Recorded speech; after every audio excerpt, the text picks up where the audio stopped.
Business ചെയ്യുന്ന എല്ലാവരുടെയും അല്ലെങ്കിൽ എല്ലാ HR പ്രൊഫഷണൽസിന്റെയും ഒരു വലിയ ക്വസ്റ്റ്യൻ ആണ് എന്തൊക്കെ റെക്കോർഡ്സ് ആണ് ഒരു ഓഫീസിൽ കീപ്പ് ചെയ്യേണ്ടത് എന്നുള്ളത്.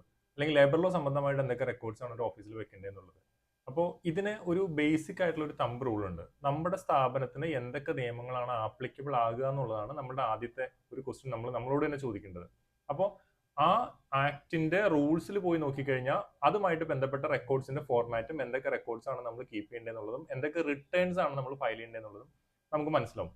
ഫോർ എക്സാമ്പിൾ മിനിമം വേജ് ഇന്നത്തെ അവസ്ഥയിൽ ഓൾമോസ്റ്റ് എല്ലാ സ്ഥാപനങ്ങൾക്കും ആപ്ലിക്കബിൾ ആയിട്ടുള്ള ഒരു നിയമമാണ്.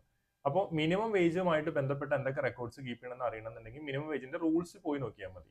അതേപോലെ ബോണസ് കൊടുക്കാനായിട്ട് നിങ്ങൾക്ക് എന്താ പറയുക നമ്മുടെ സ്ഥാപനത്തിന് ബോണസിന്റെ ആക്ട് ആപ്ലിക്കബിൾ ആണെന്നുണ്ടെങ്കിൽ ബോണസ് ആക്ടിന്റെ റൂൾസ് എന്ന് പറഞ്ഞ് നമ്മൾ സെർച്ച് ചെയ്തിട്ടുണ്ടെങ്കിൽ നമുക്ക് കിട്ടും, ബോണസ് ആക്ടിന്റെ റൂൾ കിട്ടും. ആ ബോണസ് ആക്ടിന്റെ റൂളിൽ എഴുതിയിട്ടുണ്ടാവും എന്തൊക്കെ റെക്കോർഡ്സ് ആണ് കീപ്പ് ചെയ്യേണ്ടത്, എന്തൊക്കെ റിട്ടേൺസ് ആണ് ഫയൽ ചെയ്യേണ്ടത് എന്നുള്ളത്. ഇത് ലേബർ ലോ സംബന്ധമായിട്ട് മാത്രമല്ല, ബിസിനസ് ചെയ്യുന്ന ആരെ സംബന്ധിച്ചും ആ സ്ഥാപനത്തിൽ എന്തൊക്കെ നിയമങ്ങൾ ആപ്ലിക്കബിൾ ആണെന്ന് അറിഞ്ഞിട്ട് അതിന്റെ റൂൾസിൽ പോയി നോക്കിക്കഴിഞ്ഞാൽ എന്തൊക്കെ റെക്കോർഡ്സ് ആണ് ടോട്ടൽ ബിസിനസ്സിൽ നമ്മൾ കീപ്പ് ചെയ്യേണ്ടത് എന്നുള്ളതിനെ കുറിച്ചുള്ള ഒരു ധാരണ നമുക്ക് കിട്ടും.